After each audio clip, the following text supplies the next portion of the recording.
అష్టమ అధ్యాయము అక్షర పరబ్రహ్మయోగము శ్లోకం 4. అధిభూతం క్షరో భావః పురుషశ్చాధిదైవతం అధియజ్ఞోహమేవాత్ర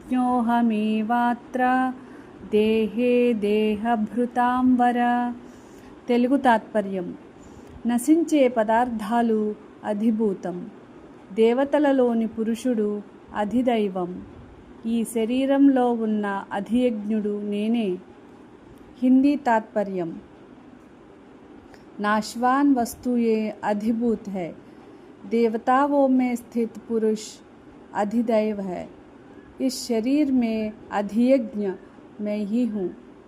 English meaning: perishable things are अधिभूता, the cosmic being is adhidaiva and I alone am adhiyajna in this body.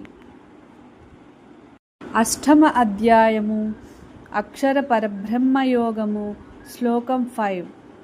అంతకాలే చ మామేవ స్మరన్ ముక్త్వా కలేవరం యః ప్రయాతి సమద్భావం యాతి నాస్త్యత్ర సంశయః. తెలుగు తాత్పర్యం: చివరి సమయంలో నన్ను స్మరిస్తూ శరీరాన్ని విడిచినవాడు నా స్వరూపాన్ని పొందుతాడు, ఇందులో ఎటువంటి సందేహమూ లేదు. హిందీ तात्पर्य: जो मनुष्य अंत समय में मुझे स्मरण करते हुए शरीर त्यागता है वह मेरे स्वरूप को प्राप्त करता है, इसमें कोई संदेह नहीं. English meaning: whoever remembers me at the time of death attains my nature.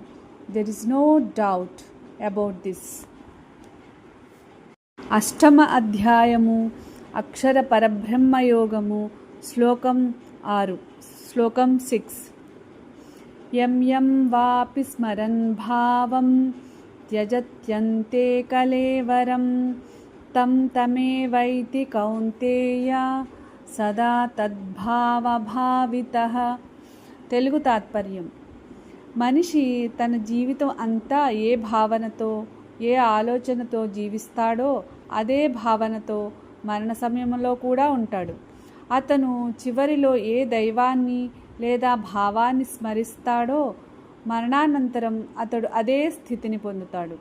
అందుకే ఎల్లప్పుడూ శుభభావనలతో భగవంతుని స్మరణతో జీవించాలి. హిందీ तात्पर्य: मनुष्य जीवन भर जिस भाव या विचार में रहता है अंत समय में भी वही स्मरण करता है. मृत्यु के समय वह जिस भाव को याद करता है उसी को वह प्राप्त होता है. इसलिए हमेशा भगवान का स्मरण और शुभ विचारों में रहना चाहिए. English meaning: whatever state of being a person remembers at the time of death, that state they will attain without fail. This is because they have been constantly absorbed in that state throughout their life. Therefore, one should always remain in remembrance of the divine and maintain noble thoughts.